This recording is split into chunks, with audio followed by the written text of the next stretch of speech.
ప్రేమామృతం నీ సన్నిధి నిత్యము నా పెన్నిధి ప్రేమామృతం నీ సన్నిధి నిత్యము నా పెన్నిధి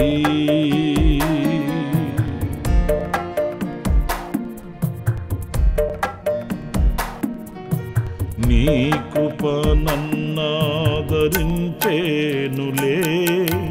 భీకర తుఫాను సుడిగాలిలో నీ కృప నన్నాదరించేనులే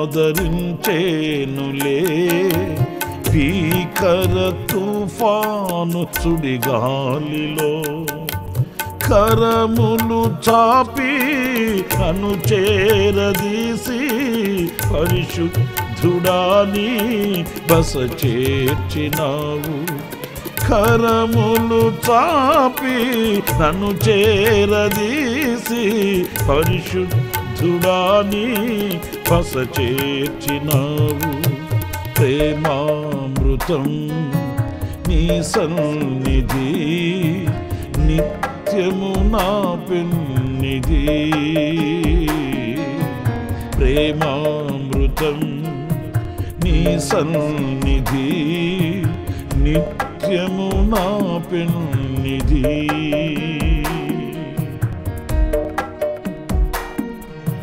కమ్మని వెలుగై నీవున్నావులే చిమ్మ చీకటి కెరటాలలో కమ్మని వెలుగై నీవున్నావులే చిమ్మ చీకటి కెరటాలలో చీకటి తెరలు ఛేదించినావు నీతి భాస్కరుడా నీవు నాకున్నావు చీకటి తెరలు ఛేదించినావు నీతి భాస్కరుడా నీవు నాకున్నావు ప్రేమామృతం నీ సన్నిధి నిత్యము నా పెన్నిధి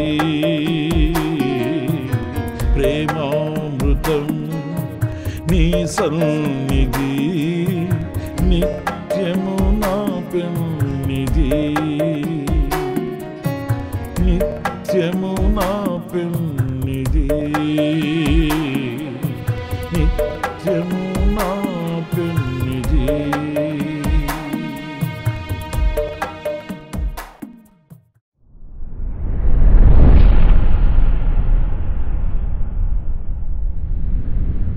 ప్రైజ్ ది లార్డ్. ప్రభు అయిన యేసుక్రీస్తు నామంలో హోసనా మినిస్ట్రీస్ తరపున మీకు హృదయపూర్వకమైన వందనాలు తెలియపరుస్తున్నాను. ప్రభు మిమ్మల్ని ఆశీర్వదించి దీవించునుగాక. ప్రియులారా, పరిశుద్ధ గ్రంథంలో ఈ పూట మన ధ్యానం కొరకై 146వ కీర్తన 6వ చరణాన్ని నేను చదువుతున్నాను. ఆయన ఆకాశమును భూమిని సముద్రమును దానిలోని సర్వమును సృజించినవాడు, ఆయన ఎన్నడూను మాట తప్పనివాడు. ప్రియులారా చూడండి, ఈ పూట మన ధ్యానం కొరకై ఈ వాక్యంలో ఆయన ఎన్నడూను మాట తప్పనివాడు మన ప్రభువుకి మరొక చక్కటి నామకరణం ఏంటంటే మాట తప్పనివాడు. ఇందులో మనకు ఎంతో ధైర్యము స్థైర్యము కలుగుతుంది. ఎందుకు అనంటే ఎన్నో వాగ్దానాలు మనం చదువుతూ ఉంటాము. ఎన్నో అమూల్యమైన వాక్కులు మన ఎదుట నిలిచి మనల్ని ధైర్యపరుస్తూ ఉంటాయి. మనం చూచిన మనం చదివిన ఈ వాగ్దానాలలో ఈ మాటతో మనం పోల్చుకొని చూసినప్పుడు ఆయన తప్పక వాటిని నెరవేర్చువాడు. ఆయన మాట ఇచ్చి మాట తప్పుకునేవాడు కాదు. ఆయన ఇచ్చిన మాట అక్షర సత్యం. నిశ్చయముగా ఆ మాటలు నెరవేర్చబడతాయి. ఆ వాగ్దానాలు మన జీవితంలో అవి సఫలమవుతాయి అనే విషయాన్ని ఈ వాక్యం ద్వారా మనం తెలుసుకోవాలి. కొన్ని సందర్భాల్లో వాక్యం చదువుతుంటాము, వాగ్దానాలని పఠిస్తూ ఉంటాము, కానీ ఆ వాగ్దానముల మీద మన గురి నిలపలేము, మనం నమ్మకాన్ని పెంచుకోలేము, విశ్వాసాన్ని కనపరచలేము. కానీ మనము పూర్ణమైన విశ్వాసము గలవారమై ముందుకు వెళ్ళడానికి ఏ స్థితిగతుల మధ్య, ఏ పరిస్థితుల మధ్యనైనా దేవుని వాక్యముతో మనం హత్తుకొని దేవుని మీద ఆధారపడడానికి ఒక ఊతగా నిలబడుతుంది ఇదిగో ఈ వాక్యం. ఏంటంటే ఆయన ఎన్నడూనూ మాట తప్పనివాడు. మీరు సంఖ్యాకాండం 23వ అధ్యాయం 19వ వాక్యంలో కూడా మరొక మాట మీరు చదువుతారు. దేవుడు అబద్ధమాడుటకు ఆయన నరుడు కాడు, పశ్చాత్తాపపడుటకు ఆయన నరపుత్రుడు కాడు. ఆయన చెప్పి చేయకుండునా, ఆయన మాట ఇచ్చి స్థాపించకుండునా. చూసారండి ఎంత మంచి చక్కటి మాటలో. ఆయన చెప్పి చేయకుండా ఉంటాడా? ఆయన ఏమన్నా శక్తి లేనివాడు, శక్తిహీనుడైనటువంటి దేవుడా? కాదు కదా. నేను చెప్పాను కానీ పరిస్థితులు ఎలాగ వచ్చాయి కనుక నేను చేయలేను అనడానికి ఉంటుంది ఆయన దగ్గర? లేదు. ఆయనకు అసాధ్యమైనవి ఏమున్నాయి? ఆయన చేయలేనివి అంటూ కూడా ఏవి కూడా లేవు. సమస్తము ఆయన స్వాధీనంలో ఉన్నాయి. అన్నీ ఆయన నోటి మాటతో కలిగినవే గనుక మన బ్రతుకుల్లో ఏది చేయుటకైనా ఆయన శక్తి గలవాడు గనుక చెప్పి చేయకుండునా, ఆయన ఇచ్చిన మాట స్థాపించకుండా ఉండునా? లేదు లేదు లేదు. ప్రియులారా, ఆయన నోట వచ్చిన ప్రతి మాట అది సఫలమవుతుంది. ఆ మాట ఆయన తప్పేవాడు కాదు, మడిమి తిప్పేవాడు కాదు, ఇంకా మనకు ముఖం చాటు వేసేవాడు కాదు, దూరానికి వెళ్ళిపోయేవాడు కాదు. ఆయన మాట ఇస్తే అక్షరాల ఆ మాట నెరవేర్చబడుతుంది, అది జరుగుతుంది. మనము విశ్వసించాలి. మనం ఆయన మాట మీద గురి నిలపాలి. ఆయన మాటను పూర్ణంగా నమ్మి మనం ఆయన వైపు చూడాలి. అంతేకాని మన జ్ఞానంతో, మన యొక్క ఉద్రేకాలతో మనము నిర్ణయాలు తీసుకుని ముందుకు వెళ్ళి ఆ దేవుని నిత్య ప్రణాళికకు మనం దూరం కాకూడదండి. ఎందుకు నేను ఈ మాట చెప్తున్నానంటే అబ్రహాం జీవితంలో అదే జరిగింది. అబ్రహాము విశ్వాసులకు తండ్రి. దేవుడు పిలిచినప్పుడు ఎక్కడికి వెళ్ళవలెనో, ఎందుకు వెళ్ళవలెనో అనేది అడగకుండా బయలుదేరిన విశ్వాస వీరుడు అని చెప్పుకోవాలి. కానీ ఆయన జీవితంలో కూడా ఇలాంటి ఒక చిన్న మచ్చ మనకు కనబడుతుంది. దేవుడు ఏం చెప్పాడు? నిన్ను ఆకాశ నక్షత్రాల వలె దీవిస్తాను, నేను నీకు సంతానమునిస్తాను, శారా గర్భవతి అయి కుమారుని కంటుంది. ఇన్ని మాటలు ప్రభు చెప్పాడు. కానీ కాస్త ఆలస్యమైంది. ఎందుకు ఆలస్యమైంది? గ్రహించాలి. ఏం చేశాడు? కనిపెట్టి ఉండలేక, వేచి చూడలేక, ఇచ్చిన మాట మీద నమ్మిక ఉంచలేక శారమ్మతో కలిశాడు. ఆమె చెప్పిన మాట విన్నాడు. అబ్రహాము హాగర్ని ఇంట చేర్చుకున్నాడు. తత్ఫలితంగా ఏం జరిగింది? చరిత్రలో ఒక మాయని మచ్చపడింది. విశ్వాసుల కుటుంబం ఆహ్లాదకరంగా, ఆశీర్వాదకరంగా, దీవెనకరంగా, ఆనందంగా ఉండవలసిన కుటుంబంలో కన్నీళ్లు చోటు చేసుకున్నాయి, కలతలు చోటు చేసుకున్నాయి. ఇబ్బందులతో నలిగిపోయాడు అబ్రహాము. అయినా ఆ పొరపాటు చేయడానికి గల కారణాలు ఏంటి? దేవుడు అతనికి ఇచ్చిన మాట నెరవేర్చేంత వరకు వేచి చూడలేక. మనకు అనేక సందర్భాలలో ఈ తొందరపాటు ఉంటుందండి. ఆయన మాట ఇచ్చాడు, ఎప్పుడు జరుగుతుందో, ఆయన జరుగుతుందో లేదో, ఇస్తాడో లేదో, తెస్తాడో లేదో, ఇలాంటి సందేహాలు మన ఆధ్యాత్మికమైన జీవితాన్ని కుదిపివేస్తుంటాయండి. అబ్రహాముకి ఇచ్చిన వాగ్దానం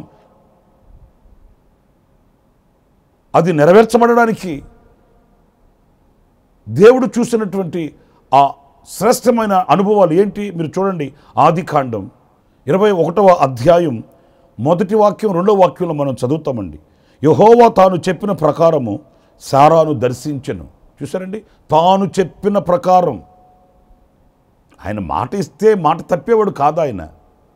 మనం వేచి చూడలేక, మనం నిలిచి ఉండలేక, మన విశ్వాసాన్ని పెంచుకోలేక ఆయన మాట ఇచ్చాడు. అందుకే ఈ 21వ అధ్యాయంలో యెహోవా తాను చెప్పిన ప్రకారం శారాను దర్శించెను. యెహోవా తాను ఇచ్చిన మాట చొప్పున శారాను గూర్చి చేసెను.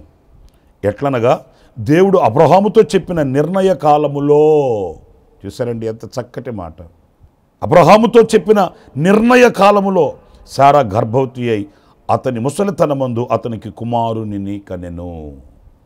ఆ నిర్ణయ కాలం ఉంటుందండి. ఆయన మాట ఇచ్చి మర్చిపోయి నువ్వెవరో నాకు తెలియదు అనేవాడు కాదు కదా. ఎప్పుడు చెప్పాను, ఎందుకు చెప్పాను, చెప్పేటప్పుడు ఎవరున్నారు, ఇవన్నీ దేవుని దగ్గర అవసరం లేదు కదా. ఆయన చెప్పాడు, ఆయన ఆజ్ఞ ఇచ్చాడు, నెరవేర్చబడుతుంది. ఆ విశ్వాసము, ఆ నమ్మిక ఆయన మీద మనకు లేకపోతే ఎలా?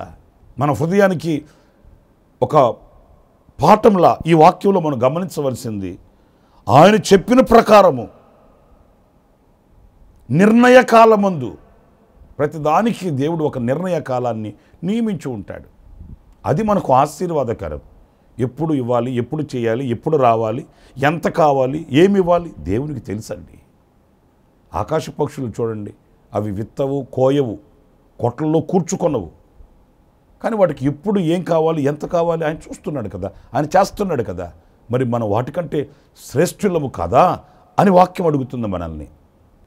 మరి వాటికి ఎప్పుడు ఏం కావాలి, ఎంత కావాలి, ఏమి, ఇవన్నీ ఆయన అనుగ్రహిస్తున్నాడు కదా. మరి మనకు ఏమి కావాలి, ఎంత కావాలి, ఎక్కడ కావాలి అనేది ఆయనకి తెలీదా? మనం అడుగుతున్నాం ఆయన్ని. అవి ఎప్పుడు ఇవ్వాలి అనేది ఆయనకి తెలుసు కదా. ఆ నిర్ణయ కాలం ఉంటుంది. ఆ నిర్ణయ కాలంలోనే మనం వాటిని పొందుకుంటే అది మనకు ఆశీర్వాదకరంగా, దీవెనకరంగా ఉంటుంది, ఫలభరితంగా కూడా ఉంటుంది. ఒక చిన్నపిల్లవాడు తండ్రిని అడిగాడట, స్కూల్లో మాస్టర్ గారు అడుగుతున్నాడు కట్టాలి, అందరు స్కూల్లో పిల్లలందరూ ఇస్తున్నారు, ఒక 50 రూపాయలు ఇవ్వండి అని తండ్రిని అడిగాడట. తండ్రి అన్నాడు, అలాగే రేపు స్కూల్కి వెళ్ళేటప్పుడు ఇస్తాలే అన్నాడట. వీడు ఒప్పుకుంటాడా? రేపు నేను స్కూల్కి వెళ్ళేటప్పుడు కాదు, ఇప్పుడే ఇవ్వు అంటాడట. ఒరే ఇప్పుడు ఇస్తాను, ఏం చేసుకుంటావు? రేపు మార్నింగ్, రేపు ఉదయం కదా నువ్వు వెళ్ళేది స్కూల్కి, వెళ్ళేటప్పుడు ఇస్తాను, అలాగే ఇచ్చేయి. అట్లా అంటే, కాదు డాడీ, ఇప్పుడే ఇవ్వు డాడీ. ఒరే ఇప్పుడు ఇస్తాను, నీకు అది క్షేమము కాదు, నువ్వు ఎక్కడ పెట్టేస్తావో మర్చిపోతావు, లేకపోతే దాన్ని మరులగా పాడు చేసుకుంటావు. రేపు కదా నీకు కావాల్సింది, ఆ తగు కాలం ముందు, నిర్ణయ కాలం ముందు నేను ఇస్తాను కదా. లేదు, నాకు ఇప్పుడే కావాలి, నాకు ఇప్పుడే కావాలి. కొన్నిసార్లు మన ప్రార్థన కూడా అట్లాగే ఉంటుందండి, మన ఆశలు కూడా ఇలాగే ఉంటాయండి. మనకేమో ముందు గతి మనకు తెలియదు, జరగబోవున్నవి మనం యోచించలేము, ఆలోచించలేము. మరి సర్వము ఎరిగిన దేవుడు ఆ నిర్ణయ కాలాన్ని కనిపెడుతుంటే ఓర్చుకోలేము. ఇది మనకు తెలియదు, అది మనం ఓర్చుకోలేము. ఇలాంటి మందమతి అయిన మనసే మన మనస్సు. తండ్రి ఆ పిల్లగాడు బాధపడలేక ఇచ్చాడట 50 రూపాయలు. ఏమైంది? జోబులో పెట్టుకున్నాడు, పడుకున్నాడు. ఉదయం లేచి చూస్తే తడిచిపోయిందంట 50 రూపాయలు. చిన్న పిల్లగాడు కదండి. తండ్రి అన్నాడట, ఇదిగో ఇలాంటి మురికి పనులు చేసుకుంటావని చెప్పింది, నేను వెళ్ళేటప్పుడు ఫ్రెష్గా ఇస్తాను రా బాబు, తీసుకెళ్ళమని చెప్పింది. అందుకే కొన్ని సందర్భాల్లో మనము ఆశిస్తాము, కోరుకుంటాము, ఇప్పుడు జరిగితే బాగుంటుంది, అప్పుడు జరిగితే బాగుంటుంది, ఆయన వాగ్దానం చేశాడు కదా, వాగ్దానం రాసి ఉంది కదా, మరి ఎందుకు చేయడు? ఇలాంటి అనర్థాలతో కూడిన వ్యర్థమైన మాటలు మన నోట వస్తుంటాయి. అబ్రహాంలో కూడా మనం ఇచ్చేదైన అనుభవాన్ని చూడగలుగుతాం. దేవుడు ఇస్తానన్నాడు, చేస్తానన్నాడు, వేచి ఉండలేక, కాచుకొని చూడలేక, తనంతట తాను పూనుకొని లేనిపోని చిక్కు సమస్యలు కుటుంబంలో తెచ్చిపెట్టుకొని అల్లాడిపోయాడు. 2 గుంపుల వారికి తండ్రిగా మార్చబడ్డాడు. కుటుంబంలో కలతలు ఏర్పడ్డాయి. విశ్వాసుని కుటుంబము అనే ఆ కుటుంబంలో కూడా ఈ చేదైన మొలకలు ఈ రోజున మనం చూడగలుగుతున్నామండి. నా ప్రియమైన సహోదరులారా, ఆ నిర్ణయ కాలం వచ్చింది. శారా గర్భవతి అయి అతనికి 100 ఏళ్ల వయసప్పుడు దేవుడు అతనికి కుమారుని ఇచ్చాడు. మనము మన వయసుని, మన సీనియారిటీని, మన కాలాన్ని, మన ఆలోచనల్ని ఆధారం చేసుకుంటే ఎలా? ఆయనకు అసాధ్యమైంది ఏముంది? గనుక మనం ఎప్పుడు కూడా మన కాలాన్ని, మన వయసుని, మన డబ్బుని, మన పదవుల్ని, మనకున్నటువంటి స్టామినా, మన స్టేటస్ ఇవి చూసుకొని మనం కృంగిపోకూడదు. దేవుని వైపు చూడాలి. ఆయన మాట ఇచ్చాడా, నెరవేరుస్తాడు. ఆయన వాగ్దానం చేశాడా, అది నెరవేరుస్తాడు. ఆయన మాట తప్పుటకు నరుడు కాడు. మాట తప్పుటకు ఆయన మనలాగా ఆయన శక్తిహీనుడు కాదు. ఆయన దేవుడు. నిశ్చయముగా ఆయన మాట తప్పని వాడు కనుక కార్యాలు సఫలం చేస్తాడు. మీకు ఇంకొక చరిత్ర కూడా మీకు జ్ఞాపకం చేస్తాను. యాకోబు తన ఇంటిని విడిచిపెట్టి వెళ్ళిపోయాడు. ఈ చరిత్ర మనందరికీ బాగా తెలిసినది. ఆశీర్వాదాలని ప్రాకులాడాడు. ఆ ఆశీర్వాదాలతోనే ఇంట్లో నుంచి బయటపడ్డాడు. ఇంట్లో నుంచి బయటకు వచ్చేసాడు. గుట్టుగా అమ్మచాటు నుండి అంత తిని శుభ్రంగా ఇంట్లో గుడార నివాసిగా ఉన్నాడు. ఓ దీవెనలు దీవెనలు దీవెనలు అని పాకులాడాడు. ఇప్పుడు ఆ దీవెనలు ఇంట్లో నుంచి బయటికి నెట్టే అతన్ని. గుడార నివాసిగా ఉండవలసిన వాడు ఎడారి నివాసి అయ్యాడు. చేతి కర్ర చేత పట్టుకొని ఒంటరిగా ఇంటి మీద ఒంటిగా ఉన్న పిచ్చుకోవలే బజారును పడ్డాడు. నడిచి నడిచి నడిచి అలసి సొలసి సొక్కిపోయి ఆదికాండం 28వ అధ్యాయంలో ప్రొద్దు కురింకినందున ఒక రాత్రిని తలగడగా పెట్టుకుని నిద్రపోయాడు. కనికరం కలిగిన దేవుడు అతని మీద ఎన్నో ఆశలు పెట్టుకుని ఉన్నాడు గనుక, అతని మీద ఎంతో ప్రణాళిక ఉంది గనుక అతన్ని విడిచిపెట్టలేదు. అతన్ని దర్శించాడు, ధైర్యపరిచాడు, సాగనంపాడు. ఈ చరిత్ర మనందరికీ బాగా తెలిసిందే. ఇంచుమించు 20 సంవత్సరాలు అయిపోయింది. ఇప్పుడు మరలా యాకోబు మామగారు లాబాను గారి ఇంటి దగ్గర నుంచి తండ్రి ఇంటికి వస్తున్నాడు. అంతలో ఒక వార్త అందింది యాకోబుకి, మీ అన్నయ్య వస్తున్నాడు అని. పాపం యాకోబు భయపడిపోయాడు. ఎందుకంటే చేసిన పని తక్కువ పని కాదు కదా. రక్తాన్ని పంచుకుని పుట్టిన సహోదరునికే అన్యాయం చేశాడు. మడతబడిన శరీరంతో మడత మంచం మీద పడుకుని మూలుగుతున్న తండ్రికి కళ్ళు కప్పెట్టాడు.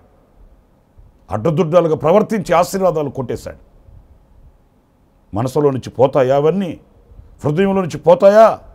వేధిస్తున్నాయి అతన్ని. నువ్వు చేసింది తప్పు కదా, నువ్వు చేసింది తప్పు కదా, నువ్వు చేసింది తప్పు కదా. మనసాక్షి గుచ్చుతుంది యాకోబుని. గడగడలాడిపోయాడు, అల్లాడిపోయాడు, తల్లడిల్లిపోయాడు. తనకు కలిగిందంతా, తనకు కలిగిన వారినంతా ఎబ్బేకు దాటించి అవతలకు పంపించి ఆ రాత్రి ఒంటరిగా మిగిలిపోయాడు యాకోబు. కన్నీళ్లు పెట్టి ఏడుస్తున్నాడు. ప్రభు పాదాలు పట్టుకుంటున్నాడు. జరిగిందంతా మనసుకు తెచ్చుకున్నాడు. కన్నీళ్లు పెట్టి రోధిస్తూ ప్రభు పాదాలు పట్టుకుని పెనుగులాడుతున్నాడు. నాకు బాగా నచ్చిన మాట, ఆ రోజు ప్రార్థన చేస్తూ అతను పలికిన ఒక మాట. ఆదికాండం 32వ అధ్యాయం 12వ వాక్యాన్ని నేను చదువుతున్నాను.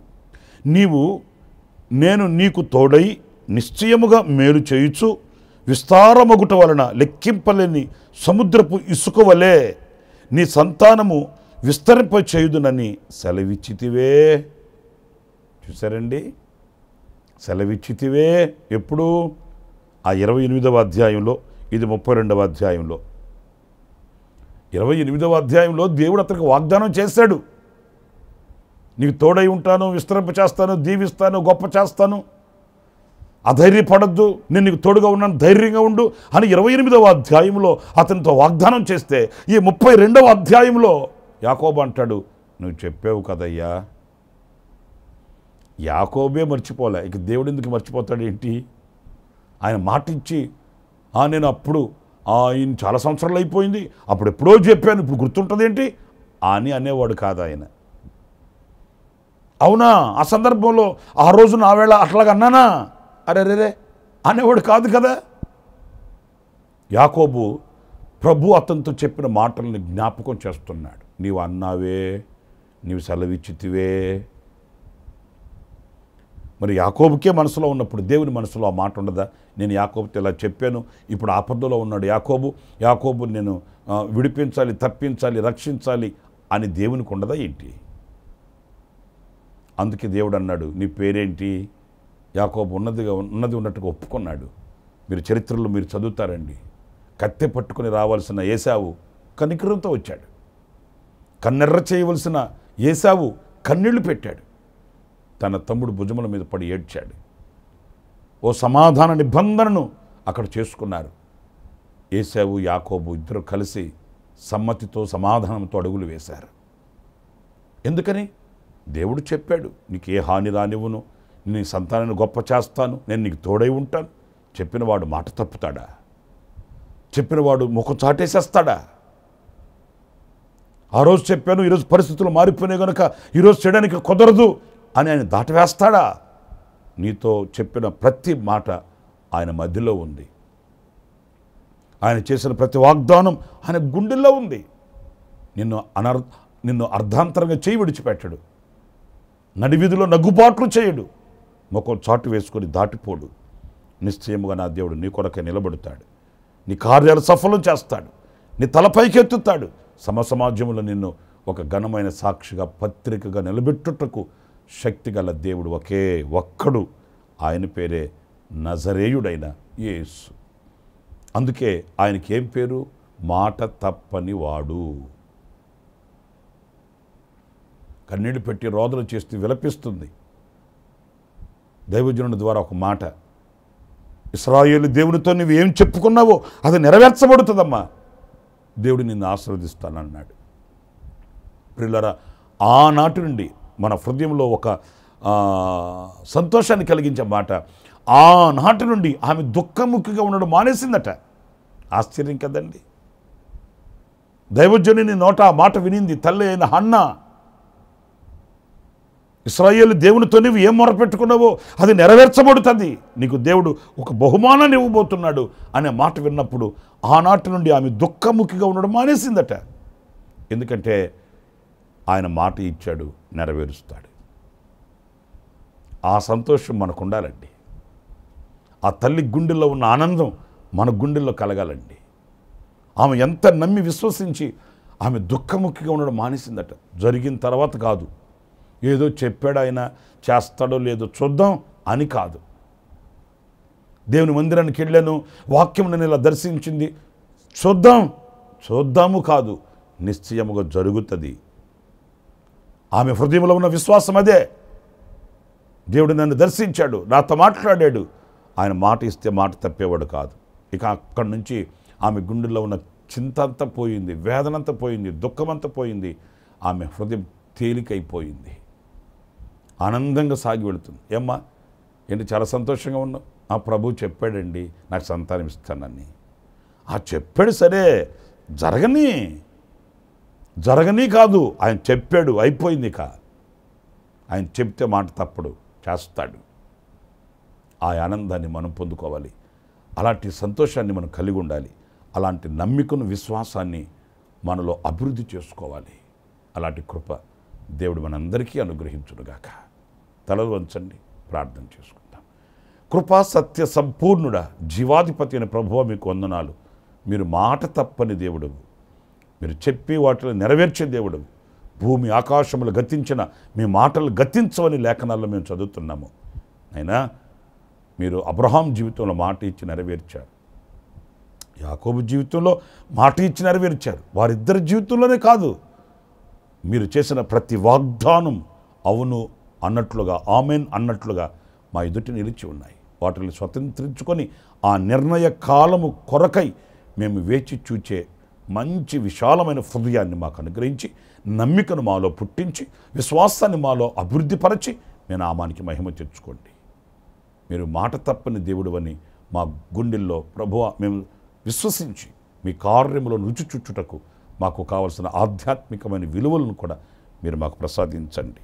ఎవరైతే నైనా మీ వాగ్దానములను నమ్మి మీ వైపు చూస్తున్నారో వారినందరినీ ప్రభువా మీరు ఆశీర్వదించండి.